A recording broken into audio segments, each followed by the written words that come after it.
Lopes here from Off the Block, and the new Volleyball Magazine media poll is out, the final one for the regular season. Now, I'm a voter for this poll, so let's get to how I voted this weekend and how I compared to everyone else. Number one, we had BYU, the Cougars. They are looking great, got 2 more road wins, including a nice sweep against Stanford, and this is a team they have home court advantage throughout the upcoming MPSF tournament. They're the number 1 overall seed for that tournament, and they look like a team that's going to make their first Final Four in more than 10 years. Now, continuing down the line at number 2, we have UC Irvine, the Anteaters. We're able to get a very, very impressive win against Penn State at home, and the Anteaters, they're going to be one of the favorites to get the at-large bid if they can't win the conference tournament, and this looks like a team that has a chance to defend their NCAA championship in the upcoming Final Four. Now, moving down at number 3, we have Long Beach State, the 49ers, and what a job Alan Knipe has done. If he does not get National Coach of the Year, I don't know who else deserves it. Takes over a team that was a 500 club.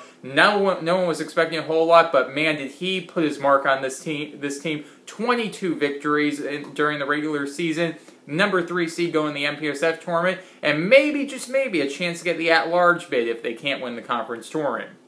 Now, moving down the line at number 4, we have UCLA. The Bruins were able to get an impressive sweep last week against Pepperdine to secure a home match for the upcoming MPSF tournament. That's going to be critical to see if they can make a run to get back to the national championship NCAA Final Four for the first time since 2006. Now, number 5 on my list, we have Ball State, the Cardinals. Yes, the Ball State Cardinals make my top 5, and you have to look at their record this year. They have consistently beaten all the teams that they were supposed to beat this year, going 20-5, some impressive victories against nationally ranked opponents, including last week against Lewis and Loyola. And looking at this team, they have kind of seemed to have figured out their outside attacker situation with Jamie Hartley and Greg Herseg. And if those two can continue to keep the connection going, this is a team that really does have a chance to make a run and get to their first NCAA tournament since 2002. So it's going to be real interesting to see what the Cardinals can do. So that's my top 5. Now, moving down the list, number 6, we have Pepperdine.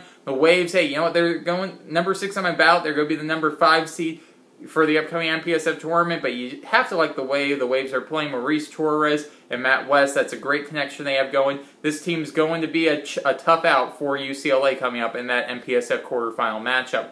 Moving down then, we have at number 7, we have Cal Baptist. Man, how unfortunate isn't it that Cal Baptist could not play in the NCAA or in the MPSF tournament this year as they transition from NAIA to the NCAA Division II. This team has played a great season. It was an absolutely fantastic season for them moving into the MPSF in their inaugural year. No one was expecting them to do this well, but they had a 500 record in conference play, and you have to tip your cap to the Lancers. This is a team, give them 1 or 2 more years, and they might be in the Final Four, so it's real exciting to see. Now, continuing to move on, at number 8.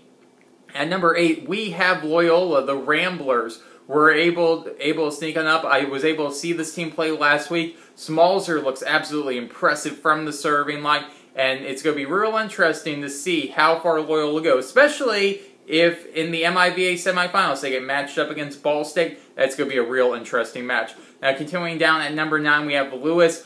The Flyers had 2 tough losses to Ball State and IPFW last weekend. The big news of note for them, though, in that loss to IPFW, they were without their center, BJ Bulldog. Reports have come out that he sustained a concussion earlier in the week, but he should be back in time for the MIVA tournament. So that's good news for the Flyers as they look to make it back to the Final Four.